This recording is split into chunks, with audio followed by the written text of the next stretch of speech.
Good evening, everyone. My name's Sean Dolan, and I'd like to welcome everyone to tonight's Scale Up to Success event, a partnership between E2E and IWG.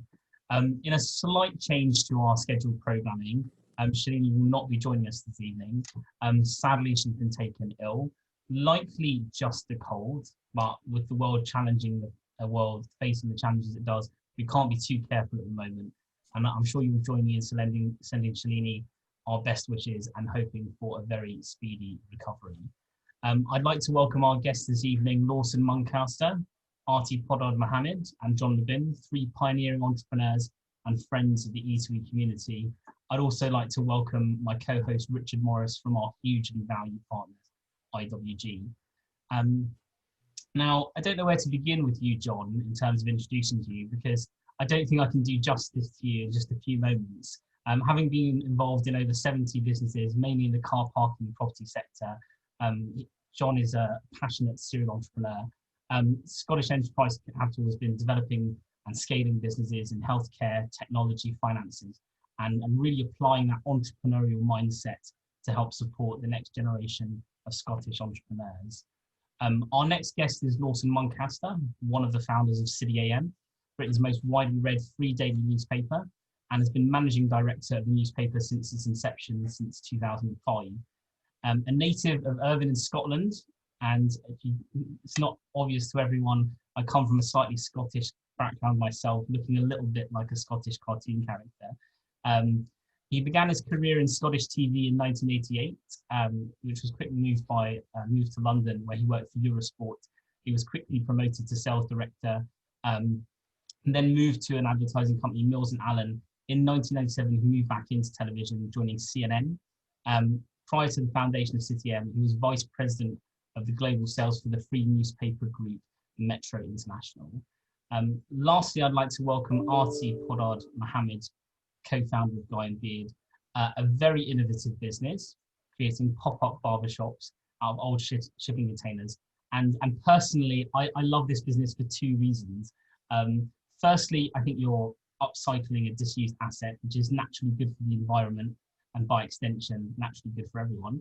And secondly, it's a business that comes to the consumer. And you know, I'm already going to the supermarket and post office elsewhere. And if I can get a haircut, a beard trim, even better. And Artie, I might need to speak to you about what I can do about my lockdown kind of caveman look. But I'm sure we can talk about that offline. Quickly, in terms of format for this evening, after my intro, we're going to do a short poll. It'll then be my pleasure to introduce our speakers. This will follow with a Q&A that should last around 50 minutes. During your Q&A, could you please raise your hands to ask a question and then unmute yourself, introduce yourself very briefly and ask a short question. As is the nature of these things, we always have more questions than we have time, so we really want to fit in those questions if we can. And before we get started, I'd also like to thank you for joining us now. I'm pretty new to E2E, and joining you tonight is quite a baptism of fire in of itself. But since joining E2E, not a day goes by where I don't hear about a business that's struggling within our community. Aviation, tourism, hospitality, retail, any industry you care to mention is facing the toughest trading conditions of my lifetime. But at this time, we must support one another, connect with one another, and most importantly, learn from one another. And that's what makes spaces like the ones we're creating tonight so important. So when we get through this, and we will get through this, it will be the job creating entrepreneurs, the people on this call who will secure and lead the recovery. So we have around 200 people who've registered for this evening. Many of you are members, but some of you are also new. So especially for the new people, I just want to talk about the background to E2E. So one of the issues that E2E has is many of you think of us as just an events company. And by the way, we do throw excellent parties, which you should definitely come to after this pandemic is over. But we're actually much more than that. The way that I see E2E is like a match.com for capital, whether it's you're looking for investment capital, human capital, technological capital. Every day we are helping businesses all over the UK find investment, source the best talent available, or find the technology that can really help their business take to the next level. And because of those partnerships that we have, all of these services are available at what are essentially mates rates for all of E2E members. So I just want to kind of hammer home that if you're a business that needs capital, whether it's human capital, investment capital, technological capital, we want to hear from you, because E2E is a business that can help you. E2E as an organisation has around 23,000 members, and collectively they contribute nearly $250 billion to the UK economy and employ over 1 million people. In addition to that, E2E's mission is to ensure that Britain is the best place in the world to build and scale a business, especially when times are tough. So in addition to providing the series of events like these and helping people with access to finance, one-to-one support for our members, we've been working very closely with an organisation called the Business Action Council, which is actually how I initially got involved in E2E. So previous to working for E2E, I worked with a very successful serial entrepreneur called Maurice Ostro. And at the outbreak of the pandemic, he suggested that we try and get together with every major business organisation in the UK and begin to work with the government to suggest a series of packages that can help guide us through this pandemic. He asked me to be the secretary of that group, helping organise them and putting together a policy programme, working with everyone. And one of the people who was helping lead that policy programme was Shalini on the employee retention group. That group had some enormous successes, not least flexi furlough, and also what would become C-bills. But we worked with the government on the short time working initiative. The initiative that initially came forward, we still have some issues with, but we worked closely with them to kind of move them towards at least the German style systems of short time working. So I want to personally thank all of the E2E board members who helped support this initiative. So as a means of supporting entrepreneurs at this difficult time, membership is currently complimentary. We're going to be launching some new features and including them in an upgraded membership of £25 a month. Complimentary membership gives you a taster, but our full membership will give you value of at least £24,000. But in some cases, for some of our members, it will be much, much more than that. That includes free membership of the CVI, $10,000 worth of CRM support, and £1,000 worth of web hosting. Those are just some of the benefits of joining E2E, as well as having access to that human capital, technological capital, and investment capital. So enough about me, enough about E2E. I'd like to invite Richard Morris, who of our hugely valued partners, IWG, to take us through our partnership. Good evening, ladies and gentlemen. I hope that you're all well. I'm Richard Morris. I'm the CEO for the UK for IWG. IWG stands for International Workplace Group, and we simply provide a global network of on-demand workspace, which covers 120 countries, 1,000 cities, and comprises around 3,500 locations. In the UK, that's just under 400 locations. We cover 100 towns and cities. In most parts of our country, you're never more than 20 minutes away from one of our on-demand workplaces, which means that if you're on the go, if you're not necessarily anymore having to slavishly commute into your company's head office, you can simply download our app, book a meeting room, book a private office, pay for it by the hour, by the day, by the week. So we're all about helping our customers become more productive, more efficient, by providing office space in a way that is much more relevant to today. It was relevant even before this horrible crisis that we have right now, because of digitalization and workers being more mobile. But I guess as we sit here today, we've got workers, bosses, governments, landlords all around the world at the moment trying to figure out, what does the future of work look like? What is the role of the office? How does that all get affected by the huge 6-month experiment that we've had now in working profoundly differently? And our view, quite simply, is that the world of work will be profoundly changed forever. And that will look something like people wanting to work in a much more convenient way, working closer to home. Employers will embrace that, and we'll see much more creative approaches to how people work and how office space is used. As I said, our network is pretty significant, and our partnership with E2E, which we're extremely proud of, we think is very complementary, because we provide an infrastructure for businesses of all kinds to be productive, to take advantage of this network. And in celebration of our partnership, we provide some unique benefits to E2E members. So as Sean just said, you can join E2E on a membership free subscription basis, and in return for that, you get some fantastic benefits to access our network. So our network in the UK includes different brands. We have a brand called Base Point, one called Signature, Spaces, Regus, HQ, different brands, different locations, but you can find them all on the Regus app if you download that onto your smartphone, and you'll find the locations that are near to where you work, near where to where you live rather. E2E members can benefit from the following unique offers. So first of all, we're offering all E2E members 3 months free on all IWG packages and products. That's for physical offices, meeting rooms, something that we call a virtual office with a business address. 3 months free on those products if you take at least a 6-month agreement. We're also offering unlimited access for the next 6 months to all E2E members to our business lounge network in the UK.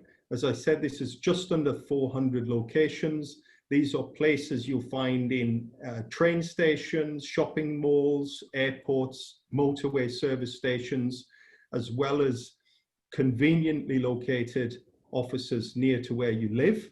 So if you want to come along and try us out, please feel free to do so.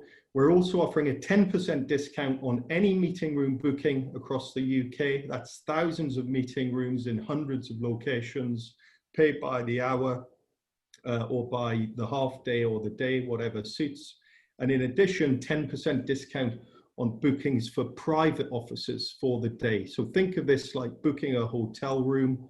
You book a private office for the day because you want to change of scenery. You can't really interview a job candidate or go and meet a prospective investor in your dining room.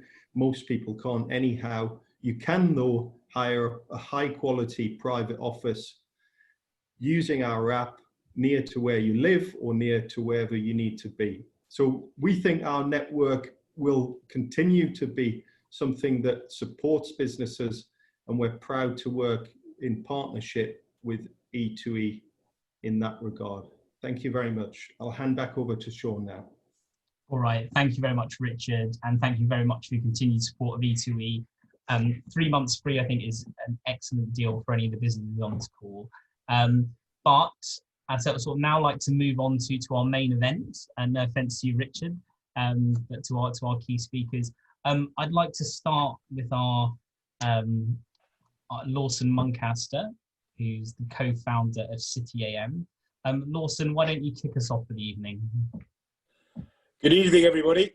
I think the last time I spoke at one of these events, we had glasses of wine in our hands, and there's a certain ambitious but confident feeling in the room.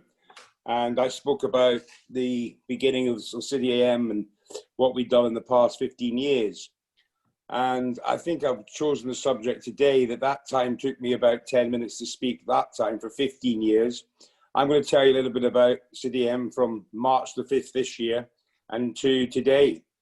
And more has happened in that 6 months than it had happened in the last 15 years. So it's been quite an eventful time for us all.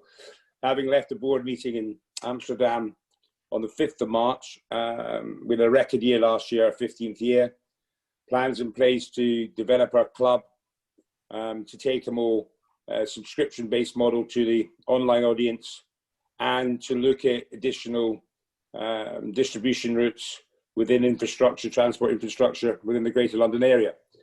Very buoyant, very happy, and flew back into what was a quite exciting time. And a little story was around about something called COVID.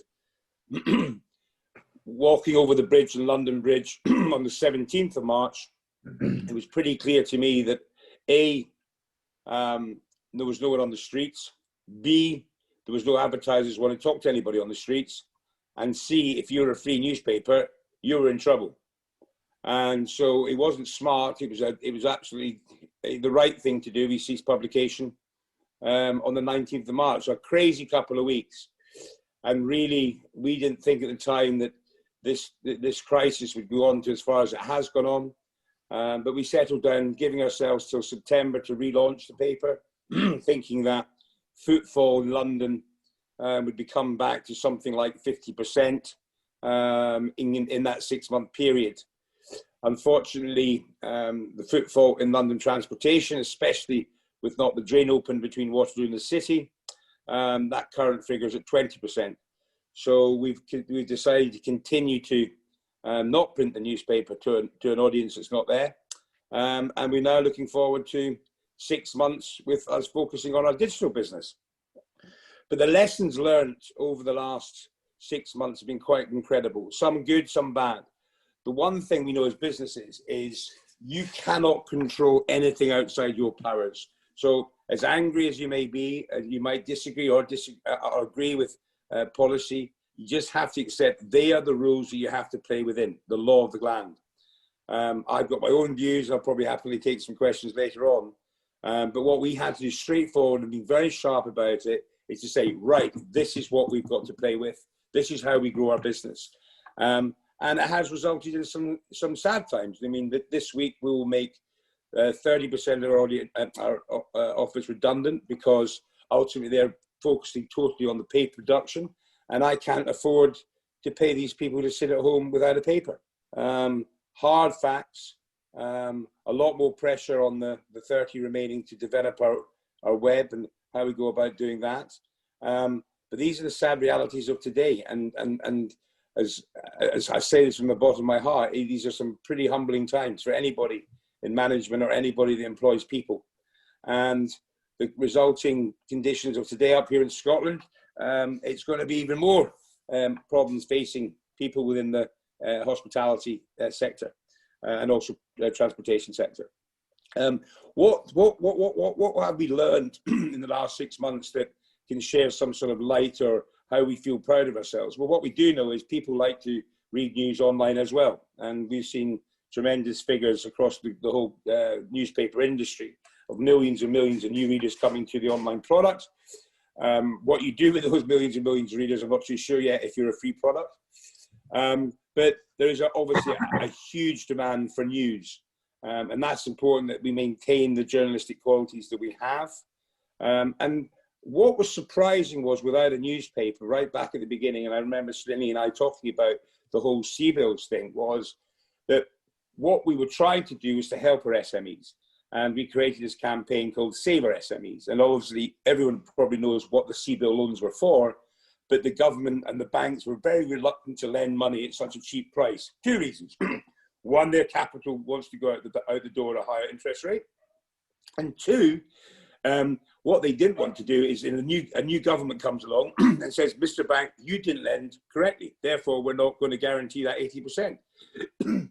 So as though we were quite sympathetic towards the banking industry, we felt it was important to create a campaign to save those SMEs and ensure that businesses under 9 million with less than 50 employees had access to capital that didn't have business in difficulty.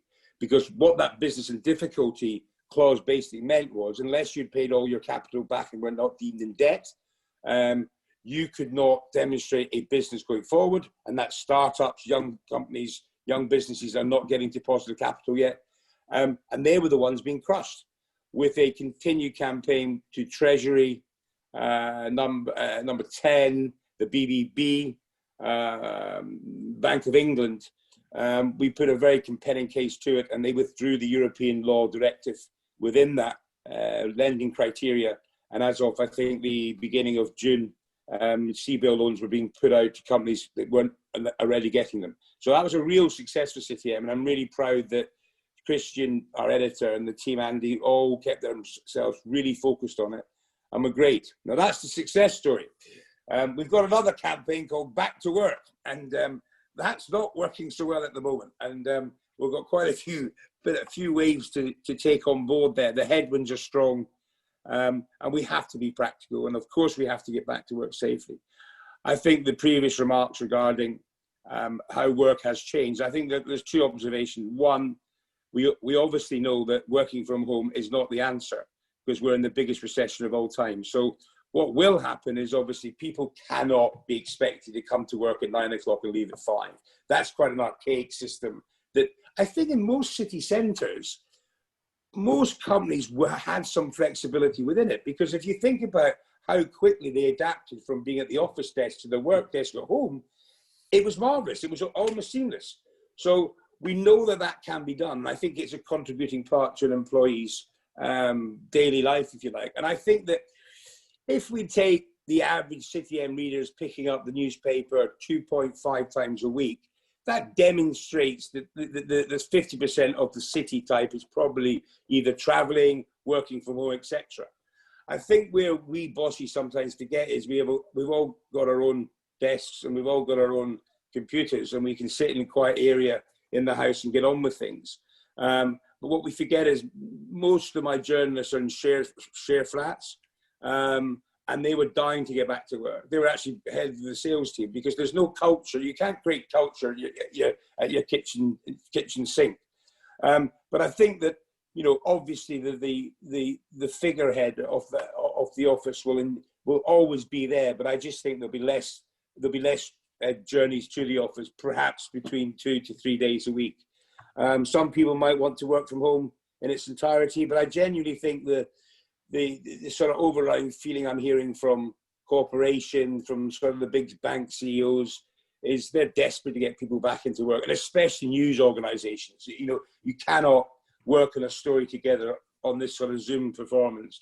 And if you take an example of Bloomberg, they're actually paying their staff £55 a day to come in to work within the office, because that's obviously where elite news is created. And news changes in a cycle. It's very unmanageable to do it online. So the challenges ahead for us are obviously helping the Corporation of London and government realise that, you know, the public needs to get back to work at some stage. We have to see some growth, because at the moment we're stagnating and in limbo for the right reasons. Yes, there's some great winners in this whole battle, but you can't hand on heart say that 20% down is anything but a short of disastrous. And if you think of newspapers being bad, I feel very worried about the whole aviation business. I genuinely think, I actually said to someone the other day that I thought British Airways would be the first big company to go. And he interrupted me and said, no, Lawson, they've got British in front of their name. They'll get bailed out. So I might try and change City M to British City M soon.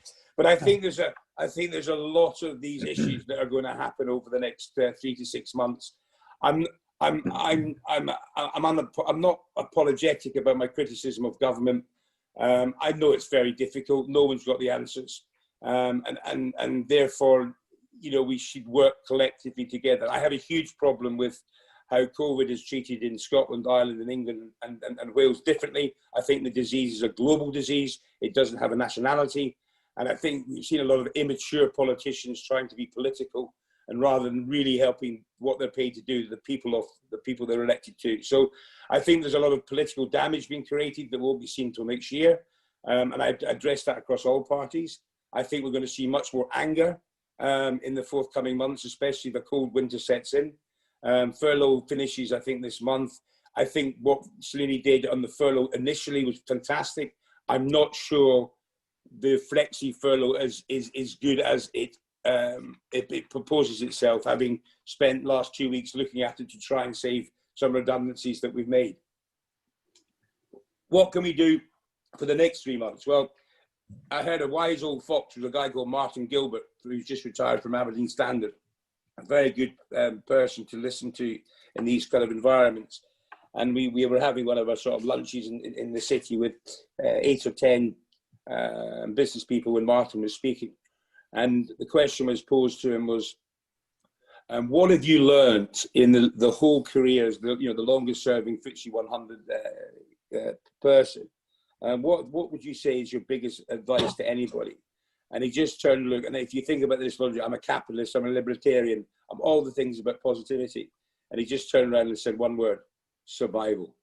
And I think that word survival today means more to the people on this call and the entrepreneurs of this country, because as you say, there is a post-crisis and people, investment can see through COVID.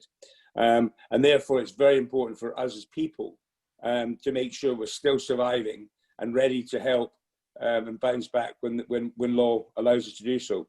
So in some eyes, it's not good. Let's not kid ourselves. But like every business, there's always a silver lining. Ours is the business of the web and how we are attracting new audiences every day. How do we monetize those audiences?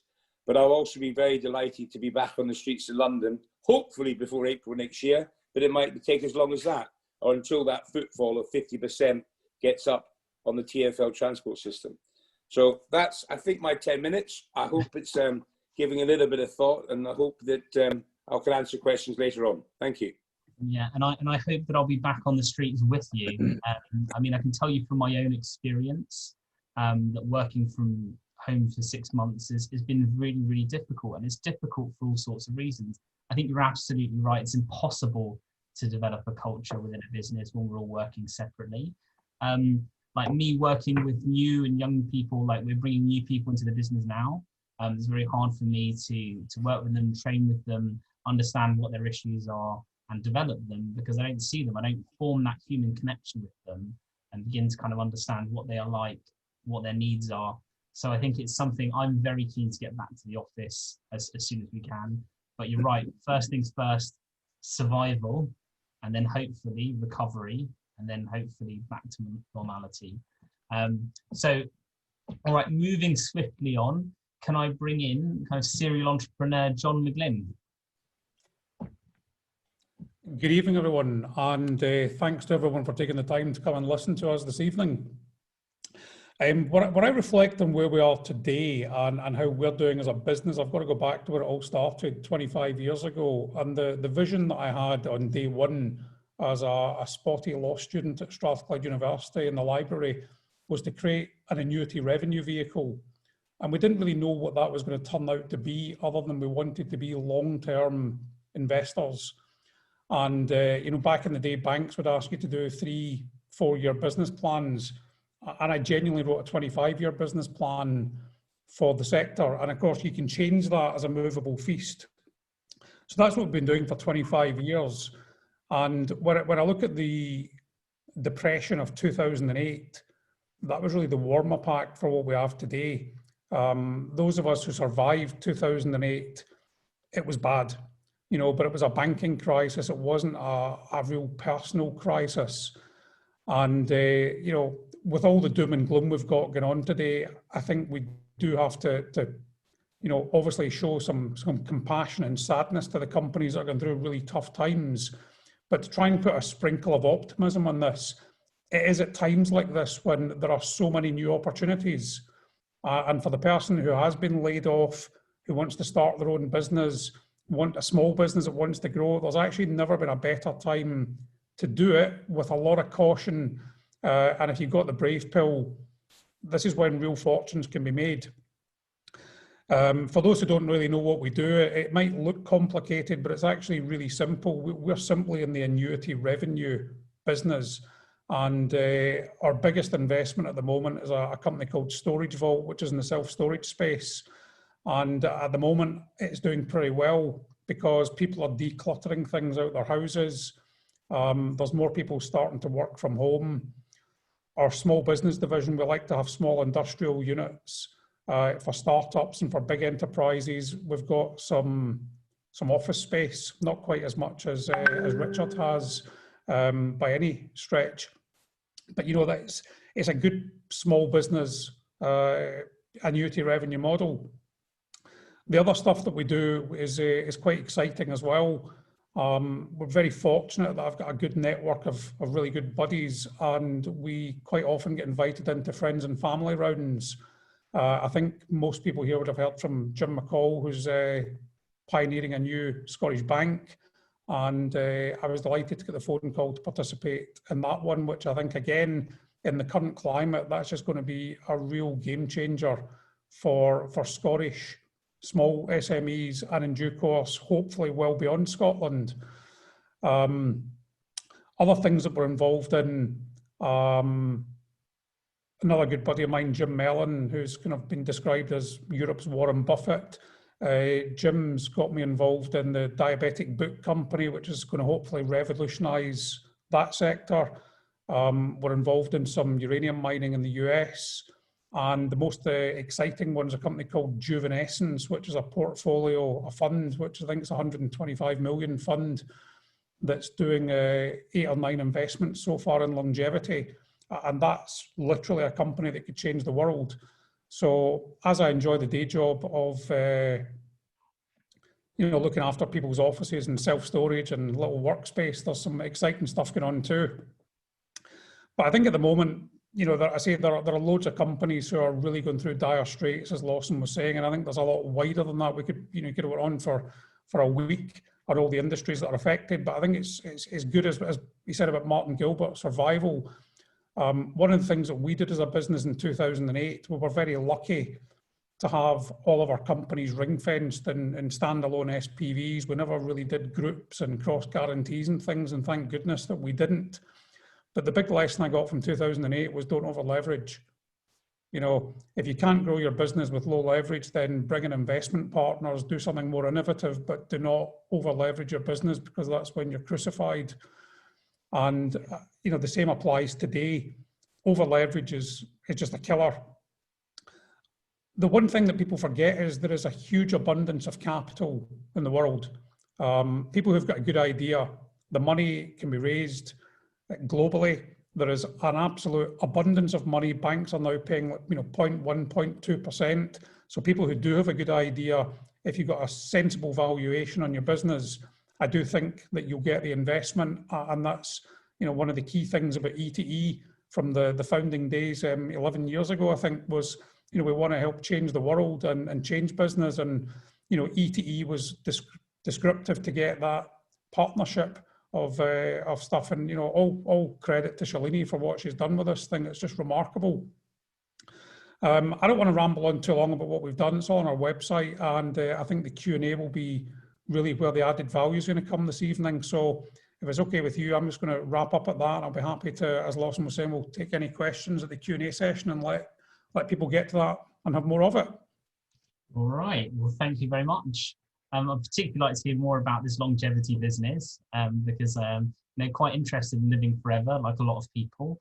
And if that's a business that's on the cards, I definitely want to hear more about it. I think you're absolutely right. There are opportunities in this mess. Credit is cheap. If you've got a good idea, now is a good time to build it, scale it, and develop it. If you have the idea that can cut through these huge challenges. So, all right, on to our final speaker before we move to the Q&A. Can I introduce Arti Poddar-Mohammed? Good evening. Thanks for joining in today. Firstly, I'd like to thank Shalini for inviting me to take part, and I hope she feels better soon. And also to my fellow panelists for their valuable insights. I'm a strong believer of where your talent and the needs of the world intersect, therein lies your calling. Shareholder value theory never worked. For your business to succeed and grow, it should strive to alleviate a pain point. Leaders gather enthusiasm from knowing their personal purpose and the purpose of the company they lead. My personal purpose is to lead consciously by example and by creating a ripple effect for the betterment of the world. Leaders get the organizations they deserve. It's important to set time aside for self-care, learning and growing, so you have the energy to accomplish the things you care most about. Guy & Beard has reinvented the barbering scene by using upcycled shipping containers at high footfall locations. We currently employ 15 staff with an additional 5 new jobs created in the past month. Scaling up your business effectively requires you to be very self-aware so you can build a strong team. Take time to know who you want to show up as a leader. Startups often get bogged down on managing and we forget to lead. When you're the co-founder of a startup, you have to wear many hats. My partner and myself physically built our first unit in our driveway. In the mornings, we were painters and joiners. During the day, he was cutting hair and I was brushing up the shop floor whilst we ran the business from our laptop and into Braehead car park, whilst we both managed our other businesses.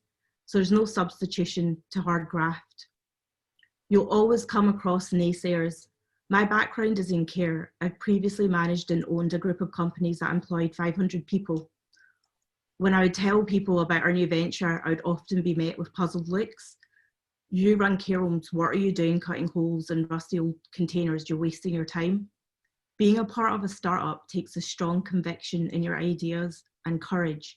You can't be comfortable and courageous at the same time, so get comfy with being with discomfort.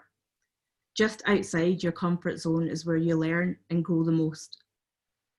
I recently attended a course at Babson College in conjunction with Entrepreneurial Scotland's Saltire programme on conscious leadership, and I'm now a founding member of Conscious Leaders Scotland. The way we lead profoundly impacts how people live, and that's even more so important right now. I had the privilege to hear Bob Chapman speak recently, and what he said struck a chord with me. At church, the priest has you for an hour and you get so much out of it. Our employees, we have them up to 40 hours a week. If all leaders cared for the people that they had the privilege of leading, the world would be a better place. All employees are someone else's child, and how we treat them shapes their life. People are more than just a function in your business. Take care of your people, and the people will take care of your business. When we look to grow our team, we spend ample time pulling together person specs and job descriptions, but we often forget to do that for ourselves. It's important to document who are we accountable to, what is our role. No system can thrive if everyone is a taker. The current pandemic has created many business challenges and forced us all to rethink our business strategy and the way we work, as the way people live has changed irrevocably. When finding solutions to our current challenges, it's vital to consider the entire system in the solution. Although it's important to be adaptive and flexible when you face challenges such as COVID, it's important that you don't lose sight of your longer term vision. I refer to examples of current short-term thinking as the PPE syndrome. Businesses will have strong financial years and some not so strong financial years. It does not necessarily mean a bad year for your business. Resilient leaders provide shelter during the storm. We use the time during lockdown to nurture our relationships with our team, customers and landlords. By doing so, we've had a successful relaunch post-lockdown. We opened a new store last month and we're about to open at Asda next month with a view to roll out more sites over the next year. People will always remember how you treated them during this challenging time. We closed our stores for the safety of our staff and customers before the government advised us to do so. Some landlords reached out to us immediately to offer rent-free periods. To successfully scale up your business, the foundation you build on has to be solid.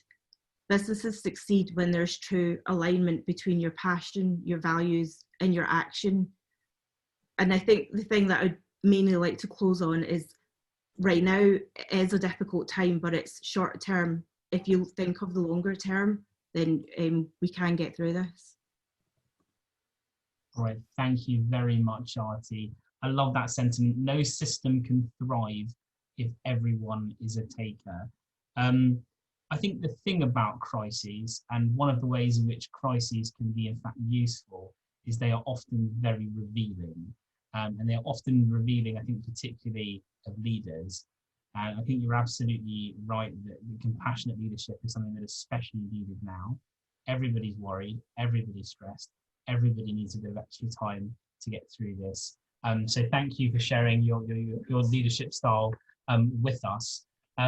Right, so a couple of things. First of all, can I ask all of your entrepreneurs kind of sitting at home, Now is a very good time to start sending us your questions. I'm going to be reviewing them kind of as we go along. But before we jump into the Q&A, can we bring up our poll for everyone on this call and get people just spend a minute fill out the poll. This is about, so the questions are, why you were interested in E2E, what are the services you're interested in what we offer, what services would most benefit your company, and particularly, I think, the virtual packages from IWG. And of course, we've got now this new partnership, which means that all members of E2E get 6 months free membership of the CBI. Actually worked very closely with Lord Billamore in my last job working with Maurice Ostrow. So I've got a huge respect for the CBI community. They've helped us enormously, I think, during the COVID crisis. But before we kick off the question, I want to touch on something that you said, Lawson, but I think this is a question that everybody can answer. As you're aware, we shared a call earlier today, Lawson. I was working with Shalini and the Business Action Council and helping put together some ideas. Now, not all of these ideas stuck with the government, but some of them did. The flexi furlough, not quite the same as the short time working that came out. The short time working that was actually adopted by the government was not what we initially submitted, but it was quite close. But it does beg a really interesting question. I think, question to all of you, what is the government getting right in terms of the packages? What is it getting wrong? And are there things that we should be doing that other countries are doing very well? So I think Lawson, since you sort of raised that as an issue, should we start with you? Yeah, I have a certain sympathy for all government. I don't think anybody's not trying hard. And I think that the beginning of the crisis, I think the care home tragedy, it was a tragedy, and that's it. It was government's fault. There should have been testing in place, there should have been PPE in place, but they were panicking for a wave of people coming to hospitals. And I think that there's an opportunity still for government now to go back to that horrible time and just say, guys, we got it wrong. No one's actually stood up and said that yet, but I genuinely think the public there's an anger there, and they should try to accept that, because they've got to win the public support back. And as we become more binary in this whole thing, we are going to see more and more resentment and argument. I think the furlough scheme was a huge success. I think it wasn't a new success. It was done in Germany back in the crisis of 2008. So we copied with pride excellently, and I take my hat off to everybody. I think that in the latter stages, I think not allowing people to work on furlough in their own organisations, but allowing them to work outside of that organisation on furlough was a mistake. I think you could have kept people a little bit happier in their peace of mind. The work might be thankless, but it was still involvement within the businesses. I think so I think the big tick for that, I think the listen and see bills. I want businesses to obviously use that money because it is a COVID interruption bill scheme, right? So it's there for that, and it should be spent as such, and not just a cheap way of borrowing some money. Yes, there is going to be fraudulence and the bounce back, 100% on that. But let's look at the 80% that are really needing the money. So I think Rishi gets a big tick, really. I think it's critical now, because I think this is now the start of the problem. I don't think we've had the problem yet. I genuinely think when the unemployment figures come out October, November, that is when, as John rightly puts out, there'll be lots of people that will use it as a brilliant opportunity to become the next entrepreneurs and the next people that, put their houses on the mortgage and whatever else, the brave people do come out. But there'll be lots of people that are not brave. And there'll be millions of them. We're not talking about, 8, 10%. I'm looking at the horrible numbers of 4, 5, 6 million people. So this is a huge problem from government short term. And I think collectively, globally, it is an issue. I'm a much more, we've got to live with the virus rather than we've got to keep it at bay and there's a vaccine around the corner. I don't think there is a vaccine around the corner. The implementation of a vaccine around the corner is just simply not practical within 12 months. So we need to work out a different way of doing this. And I think people are looking at that at the moment. I mean, people talk about it and we're not having a herd immunity. Well, actually, when you've got all these kids back at school and students, universities, that in a way is almost an introduction of herd immunity, because ultimately these people are going to come back home and their parents are between the ages of 45 and 65. So I think governments are doing bigger thought processes than we actually believe, or what we are actually being told. And I think they could be, so my criticism would be to open up a bit more. I think people are well prepared to work with each other. We're well prepared with masks. We're not going to argue. All that stuff is there. And the government needs to keep the passion of the British people to be on the same ship. Each country is totally different. You know, we're a massive population with huge densely populated areas, a massive international island. That is why we have got lots of problems. If you're a small corner of the Denmark, or the smaller populations, not many people come to the country. So, you know, we were always going to have a hard time with this. And that's probably tested because we are an international, brilliant country. Yeah. So it's, you know, it's just that's the way the cards are happening. So I'm not interested in people telling me that when Nicola Sturgeon today said, oh, look at Brussels, they've just locked down bars, we've done the same. Brussels has nothing to do with Scotland. We've got to continue to manage the places that we are actually responsible for.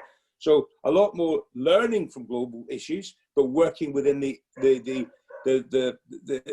tools that we have and the places that we live. So I think that's the good and the bad. All right. Artie, what do you think? I think the treatment of care homes was, like, because I operate a care home as well. I had to make decisions myself and not rely on the government. I closed the care home to visitors a lot earlier than when we were advised. We purchased PPE well in advance before it kind of ran out of stock. So even now they're not getting it right. They were opening up visitation and then they cancelled it. So it's people's lives you're dealing with.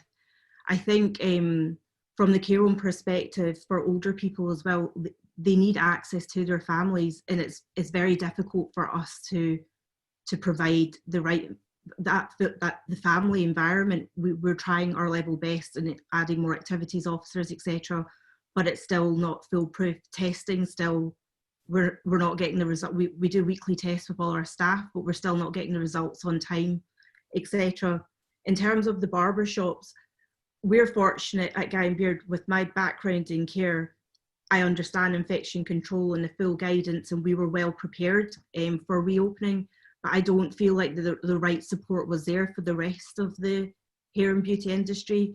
There's some barbershops that are still doing beard trims and with open razors, things like that you wouldn't expect to be allowed. There isn't enough guidance from that perspective.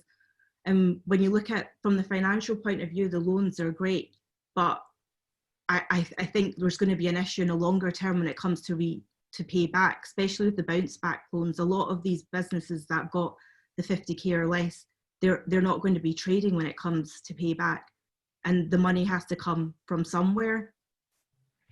So from my point of view, the government, they did do well, like in terms of us not having to pay rates for a short period of time, but they reacted a bit too slow for us. We could have avoided a lot of the issues that happened. Right, thank you very much, Artie. Can we bring on, before I get to you, John, can we bring on Deirdre, Steve and Michael onto the call? And then John, as you answer, we'll kind of flick over to the audience for our next series of questions. So John, your thoughts? I think the whole situation we've got just now is an absolute shambles. You know, I think the guys have nailed it in terms of what they've been saying. No government anywhere has known what they're doing. I would agree completely. Hats off to Rishi Sunak for just jumping in and taking, you know, the bravest of brave pills, saying, you know, if we get this wrong, we're in real debt problems for generations. The number of jobs that have been saved has been tremendous, but, you know, let's not forget the cliff edge is very, very close. I regularly get in trouble through my tweets and things. And, you know, I always say to publicly and privately to politicians, anyone who's in elected office today, you should have only one consideration. How do I help save a job today? What question can I ask? What can I do to save a job? How do I help a small business not shut down? And all these idiots, and I make no mistake, I'm not ashamed to call most of them absolute idiots, who go out with this grandstanding, talking about absolute nonsense. In my home city of Glasgow, the destruction of that city is breathtaking. And there's some real crazy people have got into power, and they should be utterly ashamed of themselves. Business first. Business create jobs. Governments don't create jobs. Government's got to facilitate business to create jobs. And that's every single politician. You wake up tomorrow morning, first thing you say is, what can I do to help save a small business, save a job? More importantly, what can I do to help the businesses that are still trading expand and take on some of these people that have sadly been laid off? Shocking.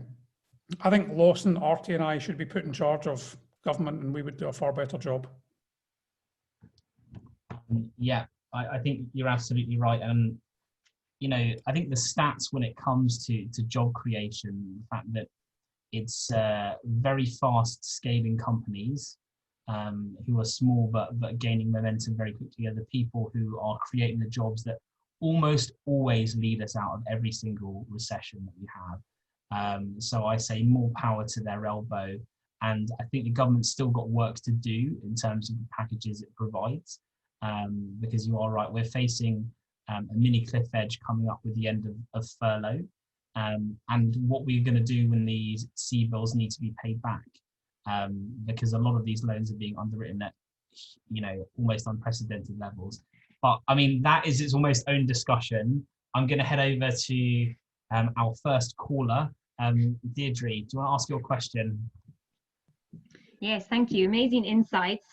My question is around building culture remotely. So I've gone from 2 to 14 members of our team during lockdown.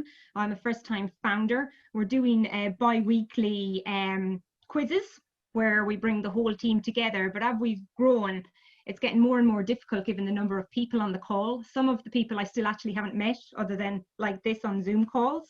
So what could you maybe advise to try and build a culture within the team and within people that haven't actually met everybody else that they're working for? Any advice or thoughts on that one?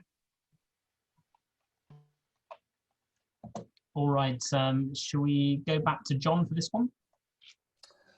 I think you're on the right lines. I know my team do regular Zoom and kind of pub nights and things virtually. I've actually found since lockdown, and even a personal situation which is very similar to the business world, I'm in touch with friends around the world now more than I've ever been, because we're into this Zoom culture. I think this call tonight, we'd all have been in a nice hotel somewhere having a glass of wine in our hand. And I think to try and take business into a more social sphere is 100% the right thing to do, because that's what you would do in real life times. You would go to the office and then a lot of people go to the pub for a glass of wine or dinner or whatever it might be. And of course we're limited, but I think that's really all you can do in these crazy times. And thank goodness we've got the technology to at least give it a stab. Right, brilliant. Artie? I'd say take time to have discussions about the company visions, its values, to ensure that you're all aligned, and also take time to have one-to-one supervisions or appraisals with your staff members as well.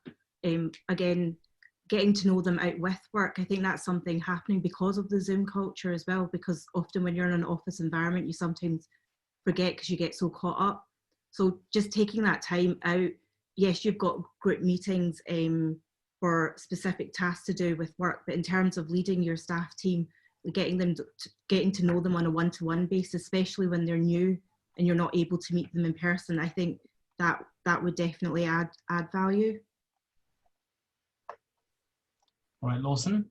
Yeah, I've got really very little to add on that. I think that the practicality is that first is care and try and communicate personally to as many staff as you can, if not your teams that can do that for you. I think information, and as far as you can physically tell them what the plans are and what you're doing to give security. We spent the whole month of August getting our office COVID reliant, so we're now actually open for business as of Monday, and I know all our staff are coming in, and it won't be a you know, a dictate, but I think the young ones are just dying to get back to some interface, albeit it'll be 2 meters, and you know, well, at least we're in London, so they'll still be able to go down for that legendary pint in Leadenhall Market. But I think that there's a genuine feeling of delight. I was down in London last week, and I saw a friend of mine for the first time in 6 months, and I genuinely was like a school child. We were genuinely, and we're 51 and 61-year-old men.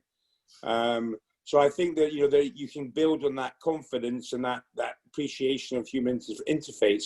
But in the meantime, it is, as John says, and it just be as positive as possible, and do what the tools that we've got. Yeah. Thank you very much, Lawson. Thanks, everyone. All right, and thank you very much, Deirdre. Great question to kind of kick us off. I mean, my experience with this, I mean, I'm getting married next year, and one of the people who will be at that wedding is the first intern who ever worked for me. I got my sort of first kind of proper job out of university, and I was nominally in charge of making sure people were connected throughout that time. We just made time every single week to spend social together with everyone who works in the workplace, and that was hugely helpful, I think.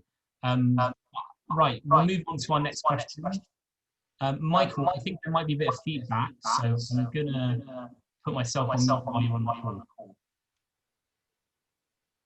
Right, my question is, we heard from John about the devastation in Glasgow, and I'm in London. I run an agency called London Advertising, and London is like a ghost town, and I know Lawson's got some very strong views on that.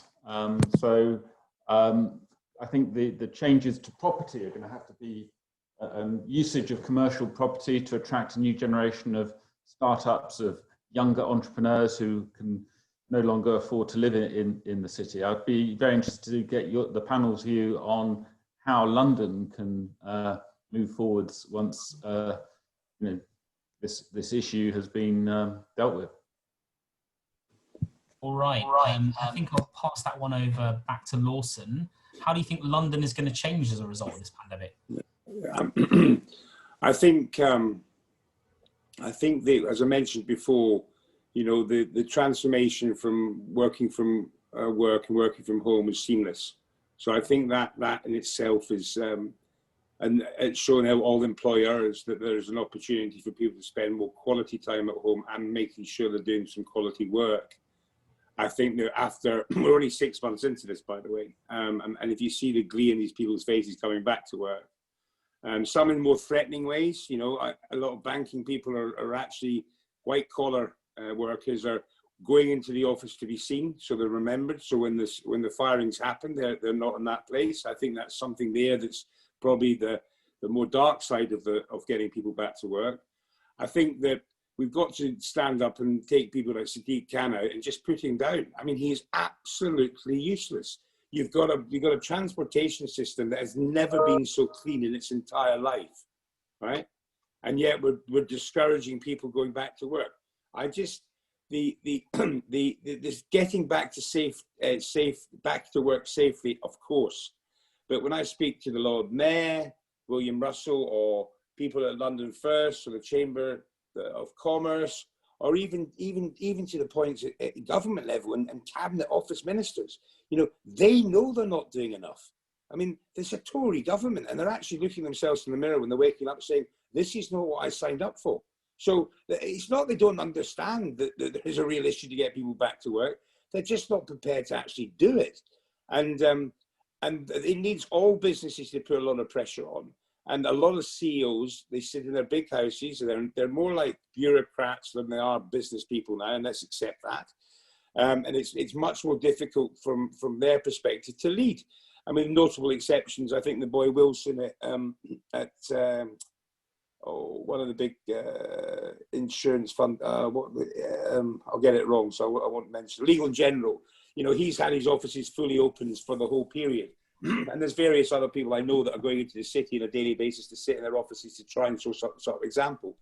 But a combination of furlough, a combination of people absolutely loving the fact that they're being paid to be at home, that we've become a little bit, we've slept walking a bit. I know this for a fact, so I'm quite chubby.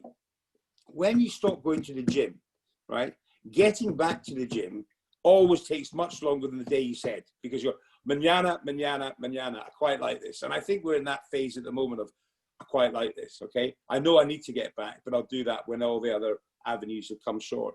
So I think there needs a huge motivation from our leaders in speaking out, which they're not. I think it's unfair on, you know, William Russell. It's just sitting in Mansion House, you know, trying to create this positive step. There's 87,000 people that supply something in the region, if I'm not mistaken, of 20% of all taxable income, right? So the Treasury gets from these 87,000 people that are not working within a square mile, and that revenue goes to NHS, Dornoch, Glasgow, Birmingham, London. I mean, we're all affected by this, and I think we're going to be a little bit more open about how it's affecting the country. So yes, I want people to get back as quickly as possible, and not for selfish reasons. I want my newspaper out, but I'm more than happy to wait until we've got 50-60% of people back in.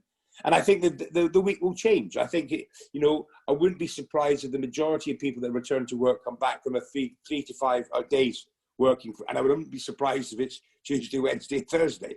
You know, I think people will be quite keen to be being at home on the Friday and the Monday. Now, I'm not saying that's a good thing or a bad thing. I'm sure people can effectively work from home, and it has been proven. But at the same time, we are in a massive recession caused by people from working from home. It's not just COVID, right? So, you know, and all these businesses we talk about, I see some things on Twitter say, oh, it's only a couple of bars in the city of London. I tell you, John's point about Glasgow, you look at Edinburgh, right? I will guarantee you every city centre looks the same, a Gobi desert. It's really got to, people have to wake up. And this idea that these donut communities are springing up, that's where all the success is going to be. What's going to happen to the infrastructure of their cities if no one's there? I mean, it's bonkers. But I do genuinely think I do think London will get back. My fear is, to the original question, it's not going to get back soon enough, and a lot of businesses will fail. John, can I ask you a different question? I guess we'll probably make this question slightly less London-centric in this case, but how do you see Scotland kind of reusing its property and other assets as a result of the pandemic, Scottish cities in particular? I think it's a huge problem. I mean, as Michael was asking about London, you know, I agree with Lawson. London is no different to any other city, but what you need is competent people in charge, okay? So we're fortunate that we're in a sector where we have storage space, business space, workspace, office space, and we've got people downsizing. There's people who are outsourcing some desks because they need to social distance. So in the short term, there isn't a crisis in the business sector. But as Lawson was saying, right, if I walk through Glasgow, it's like a ghost town. Most of the bars and restaurants are closed. These idiots that run our country, for no scientific reason, have chosen to just put the death knell into every entertainment, bar, restaurant business in Scotland. When I listened to the First Minister this afternoon, the reason that was given was, we've spoken to the contact tracing people, and they tell us that the majority of people have been in a bar or a restaurant. Okay, so these are the same people who walk down Buchanan Street. These are the same people who go into Tesco. These are the same people who get public transport. These are the same people who go into an office, but they are choosing to attack the hospitality industry. I mean, this is either negligence or incompetence on a grand scale. Our city centres, I'll tell you, whether it's London or Glasgow or Edinburgh or Dornoch, we are talking about generational damage, destruction, and the tax revenue ain't coming back. If you get in London, you know, 30% of bars and restaurants reopening in the next 3 years, that to me is what success looks like. And then you take the spin off, the lack of jobs, the lack of property taxes, the lack of ancillary, you know, trickle down disposable income. The politicians are making this 10 times worse than it has to be. Not all of them, some of them. So it's not a good outlook as far as I'm concerned.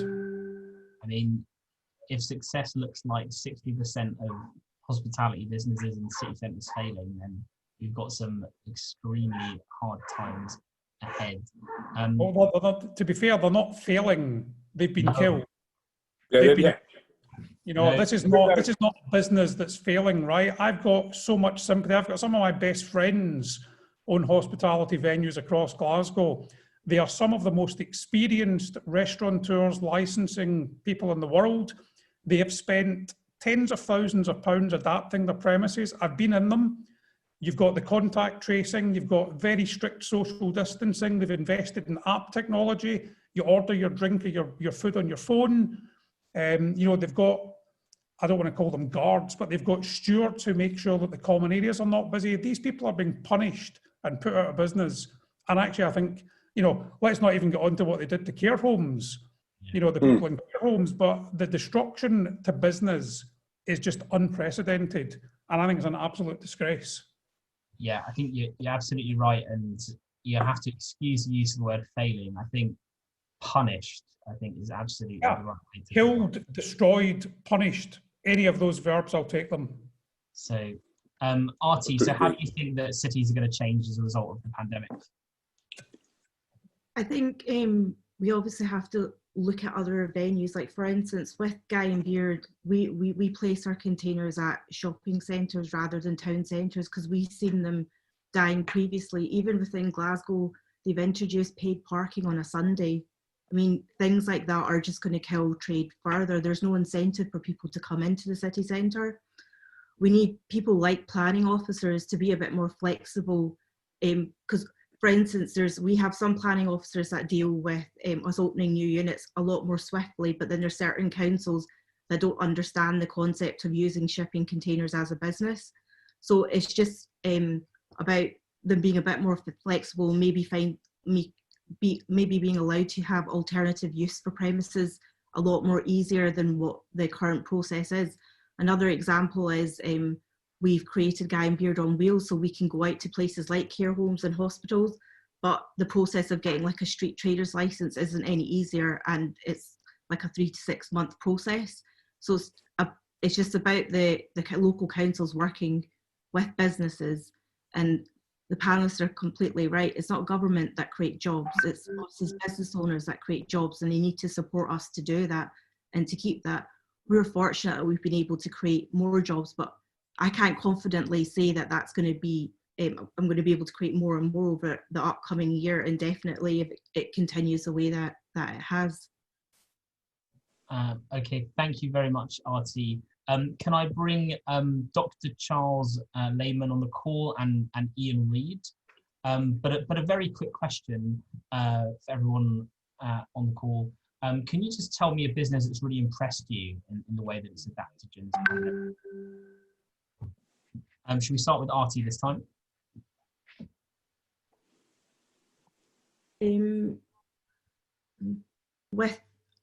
I suppose with Amazon, I've noticed as well, like they're building new headquarters quite quickly up along the M8.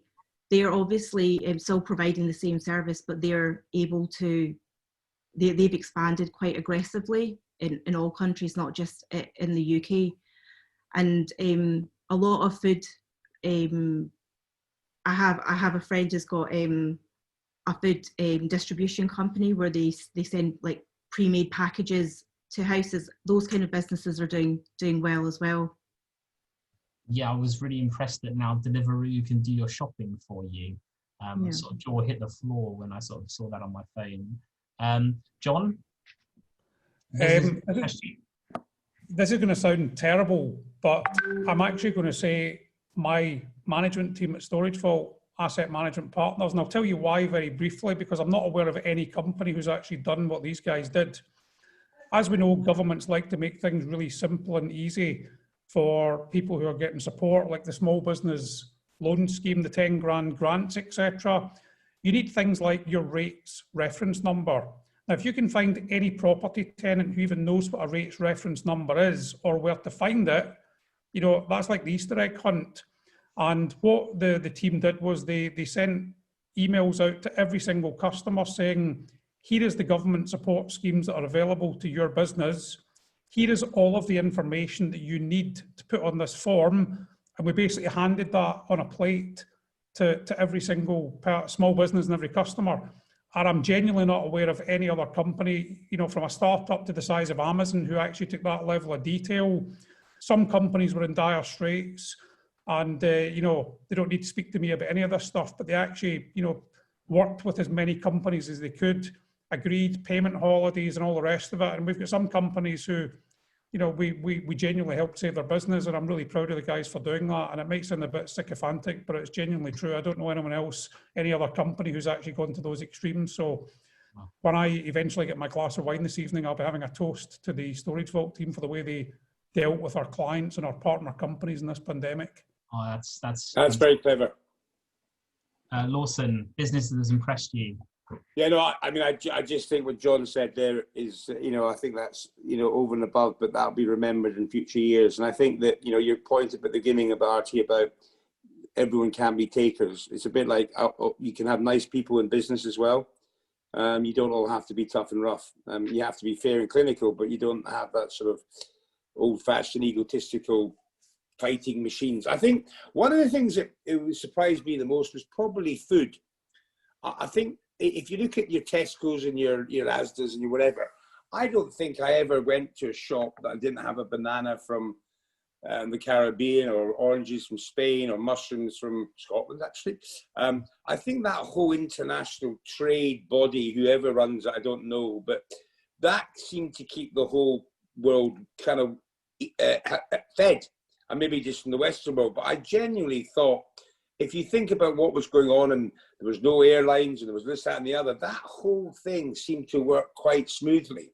So and again, it's probably more privately owned than government quangled. But, you know, I genuinely think I was impressed by that. I think that, you know, the newspaper industry per se on the digital side did massively well. I think they're up like 30%. And I think that they're probably at the point now where they're reaching more people than they did when they were just paper-only products. So I think, you know, there's been some decent gainers there. I mean, I don't know how they'll monetize that, but I do think that, you know, I know significantly the less news you have, the less people vote.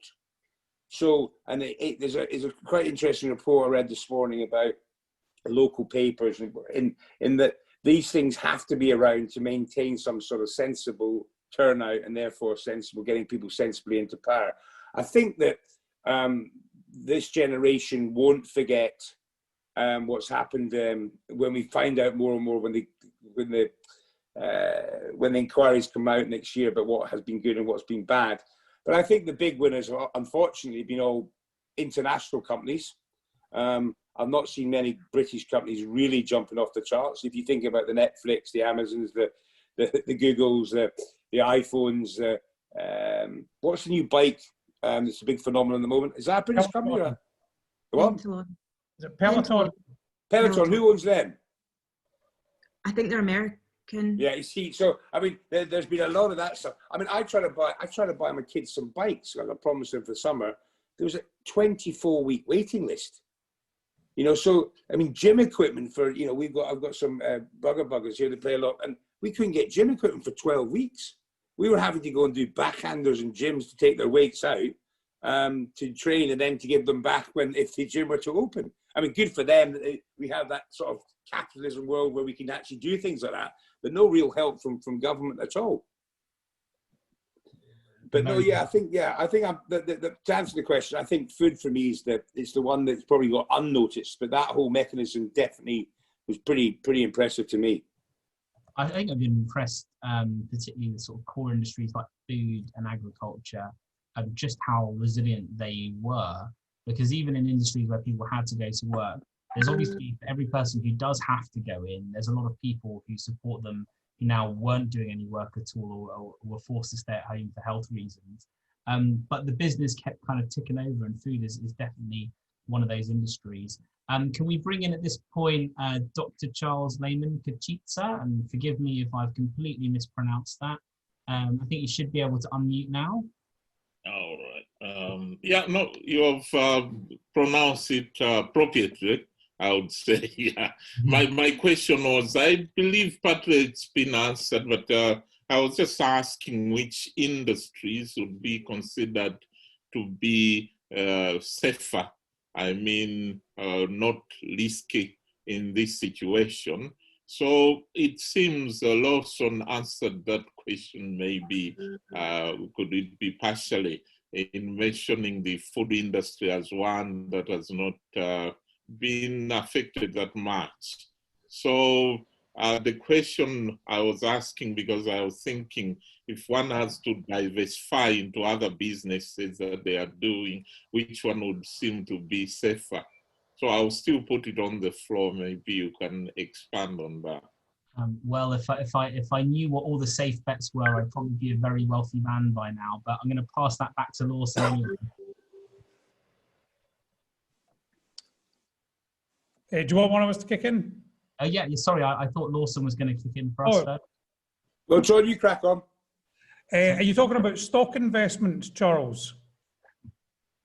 Is this about... I'm talking about businesses in general, taking into account the situation we are now currently, which ones would be safer and which one would you advise people to venture into to diversify from the risky businesses which they may have now? Okay, so I think if you look at the current trend, okay, so give an example, my mother and aunt have never used online shopping in their entire life. There's a Morrison store down the road from them. I've set them up an online account and they will never venture into, even post-COVID, they will never do a weekly shop in a supermarket ever again, okay? Now that's the most obvious trend that we see. I'll give an example. Macy's in America have just bought a stake in a Swedish tech business, which allows you to basically order 3 jumpers. You don't pay for them till you've tried them on, and you can send 2 of them back, and then you can pay for it in 4 installments, right? These things wouldn't really, I mean, this has been around for a while, but these are businesses that I think are going to accelerate like you wouldn't believe. And it's that kind of seismic change. So I think a lot of the COVID stuff is going to last way beyond this. If you're looking at the service business sector, you know, whether there's COVID or whether there isn't COVID, people are still going to need to get their grass cut. They're still going to need basic services. And I've got to say, the service sector generally, I think, is absolutely appalling. Now, if you look at COVID as an example, okay, if I was going to start a business up today and I didn't know what to do, I'd probably start a service business. And I would be doing basic plumbing, basic grass keeping, gardening, etc. I'd have a team of people. I'd get police background checks for all of them. I'd put a little pack together. I'd be going to people who own reasonably expensive houses saying, by the way, here is the team of people. These are the people that you're going to be dealing with. You can interview us all. You know who we are. You know where we stay. Here's our references, etc., etc. Because I think even with COVID, the days of having somebody come into your house that you don't know, that's going to be a difficult one. You've got to think, how can you turn this really appalling set of circumstances into a positive? And it's really go back to basics and put yourself in the shoes of the customer and say, right, who would I want coming into my house? Who would I want prancing about my garden, doing things for me? And if you just always put yourself into the mindset of the customer and basically do what my team at Storage Vault did and say, how can you do a really, really amazing job? And then how can you take it a level higher and go that extra mile and then go a mile way above that too? And that's what Artie's done in her business. You know, what a brilliant, brilliant idea, taking the product and service right to where the customer's going. I mean, it's just genius. Yeah. And it's that kind of thinking out the box. And I would suggest that far from, I mean, COVID's doom and gloom for so many people, right? We know this, but there's so many opportunities. And it's just, you know, be canny, think it through and think, what would I want as a customer? You know, and if you do that, you're halfway there. Certain things are going to be COVID proof. You know, grass doesn't stop growing, pipes don't stop breaking. How can you be the guy who's completely different and you know, reliable? Go and ask customers, you know, see if it's my crazy idea. Go to one of the big housing estates and, you know, ask people, say like, what do you feel let down by? What can we do for you? You know, if I can jump in just another second, somebody just messaged me and said, you don't really explain what it is you've done. And what we wanted to do was get annuity revenue, which was very high barriers to entry. So in a storage vault centre, we could spend between £3 and £5 million. Now there's zero income on day one. Very difficult. Not many people can go out and say, I'm going to take a gamble on 3, 4, 5 million quid. But if you do it properly to the highest possible standard, it's virtually impossible for us to get serious competition because we spent so much on the asset. We use micro rib cladding that Mercedes-Benz use in their showrooms, and I use that on if you looked at one of our products, you would say that looks like a single car garage. This thing is insulated to the same standard as a house, and it's got micro rib cladding. And what we mean by annuity revenue is get a huge barrier to entry, really invest that capital wisely, and then people are going to want to buy your product or service and they ain't going to want to go anywhere else. Because if the guy down the road builds a cheap one that leaks, you might move into it for a month because it's a tenner cheaper, but you're going to come back to us if we have any space because we give a great product and a great service. So you've got to be thinking about that kind of stuff. And if capital constraints are a problem, think about the vision and the added value. And what you want is sticky revenue. You want someone to move in to your business premises or your service and they'll never do it again. And the best example is Amazon. By God, how dangerous is Jeff Bezos with that one-click ordering? It's so dangerous. On your phone, type in what you're looking for and press one click. So that's my 10p worth. Yeah. So Charles, you've got to be the guy who can make some money when a pipe is broken. So good luck with that one. But Artie, do you want to go next? Just to add to that, just with the increase in online sales, there is a high demand for logistics, and I think that's definitely a growing sector, which is going to go way beyond COVID because people's buying habits are changing, and that's why there's even locally people maybe aren't wanting to go out themselves, so they're looking for people they can trust to deliver packages, and then also companies like Amazon are always recruiting, and you can do that on a bigger scale as well. Yeah, so just industry. We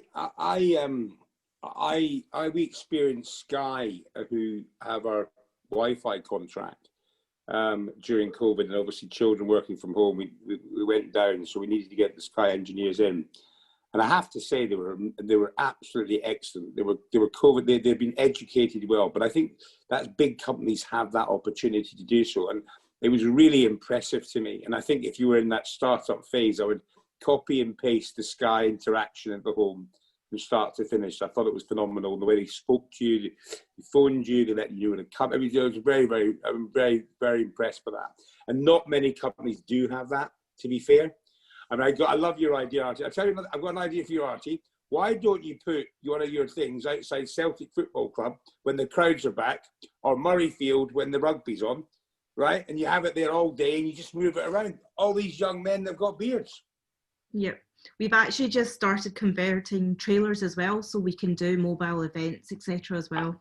I think it's mind-boggling if you start thinking about when the congregation of people that want that service go to them, and you just have queues out your door. I mean, I think it's phenomenal. I've been thinking about it since you've explained it to me. I think it's great. Anyway, I diverse. Yeah, I met an entrepreneur recently who's doing something similar to you, Artie, but in dentistry, and she's now winning contracts with schools to sort of bring the dentist's chair to each school. I think particularly popular boarding schools kind of all across the country, but really any school, rather than take half a day off for some of the kids, just have it on site. Everybody can get it all done at once. Very, very good. All right, well, thank you very much, Charles, for your question. Can we bring in Ian Reid now? And we're coming to the last 5 minutes now, so if we keep the answers a wee bit shorter, that'd be grand. Ian? Right, I'll cut straight to the chase here then. You hear a couple of things from government talking about the agenda of rebalancing the economy and taking advantage of the carnage that's going on at the moment. I look at rebalancing the economy by region and by sector. Do you regard this as a threat?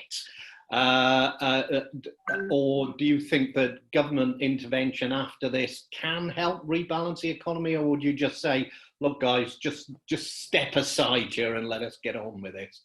So I think two questions there. Do we need to rebalance the economy, and is the government going to play a role in doing that? Should we go back to Lawson?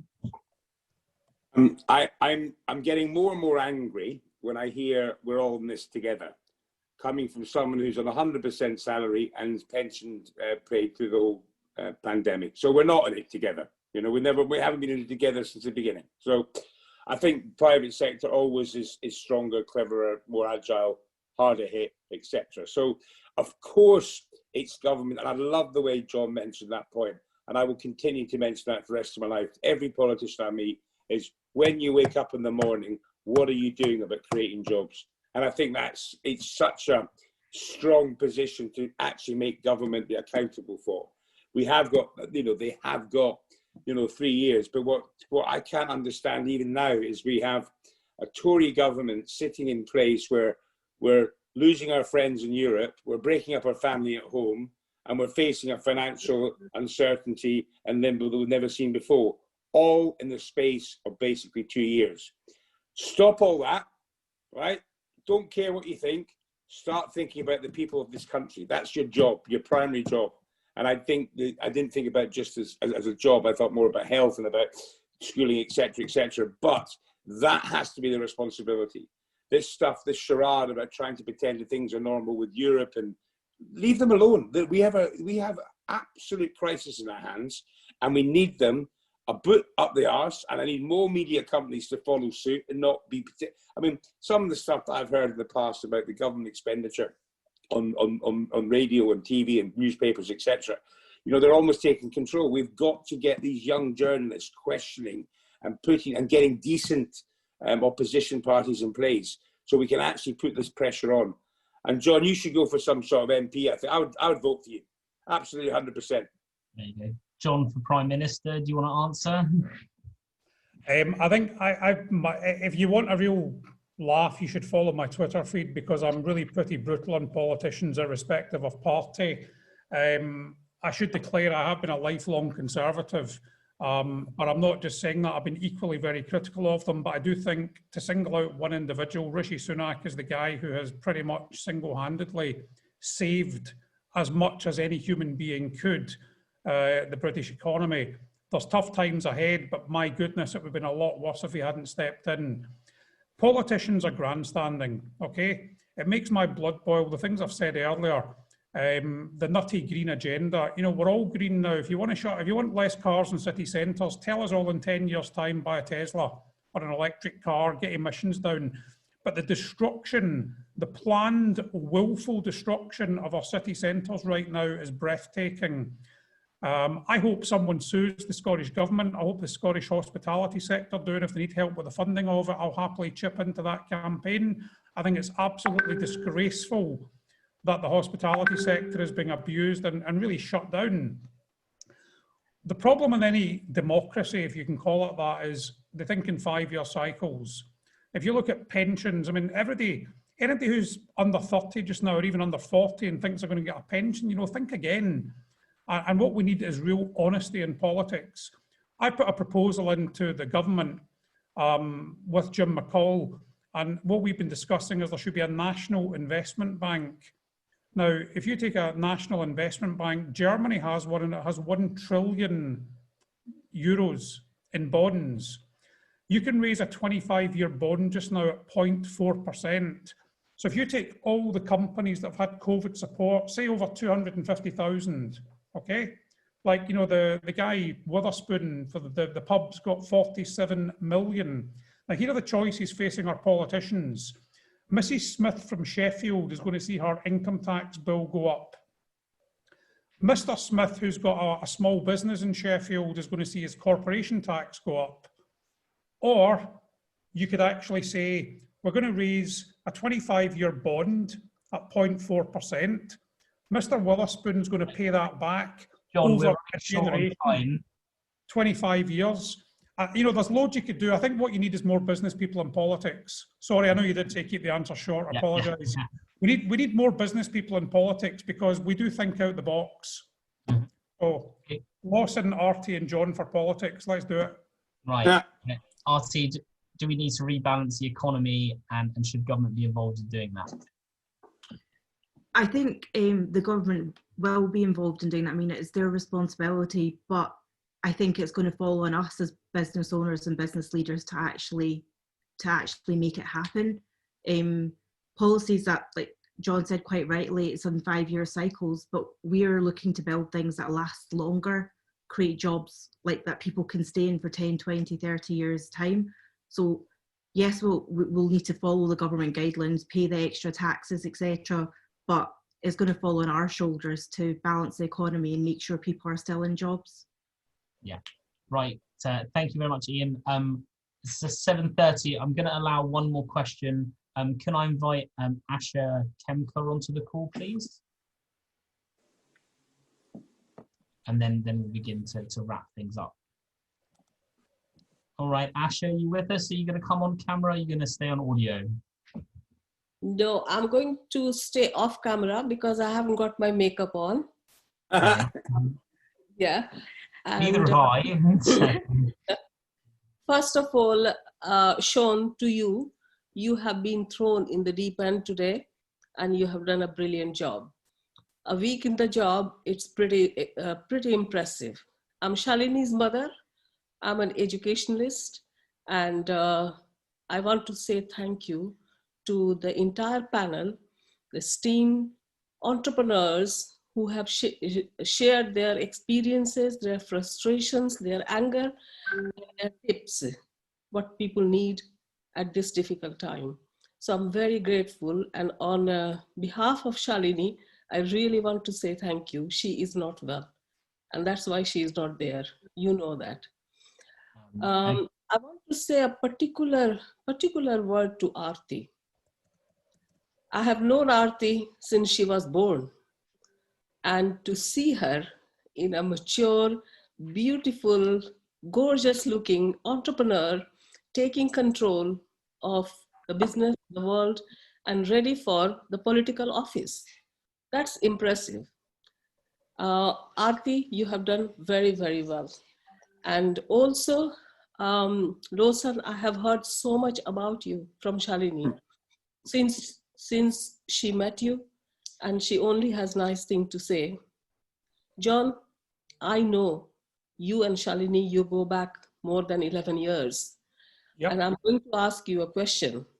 You were the pioneer, the first person who helped Shalini to start E2E. We all know how incredibly hard she has worked. She has remained focused, and E2E in a position of many people envy. My question to you is, what E2E should do now to go to the next level and see a lot more impact, a lot more success, what the opportunities are there for E2E, which they have not already taken up. All right, thank you very much, Asha, and thank you for letting us know that Shalini is okay. But right, I need from you guys maybe one sentence answer, although it's a question I really want to hear the answer to. What should E2E be doing next to help entrepreneurs?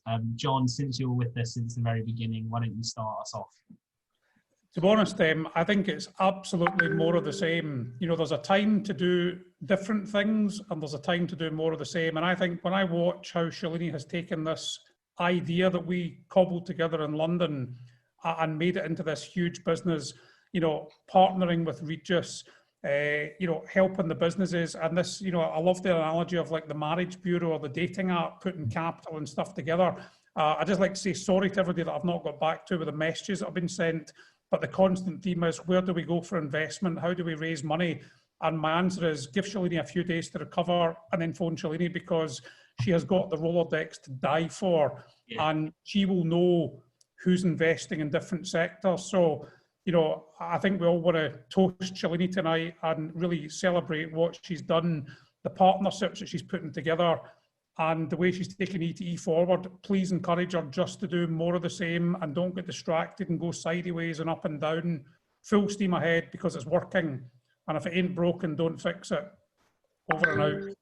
Thank you, John. And what is your tip? What is your tip for work-life balance for Shalini, please? Right. I'll tell you what.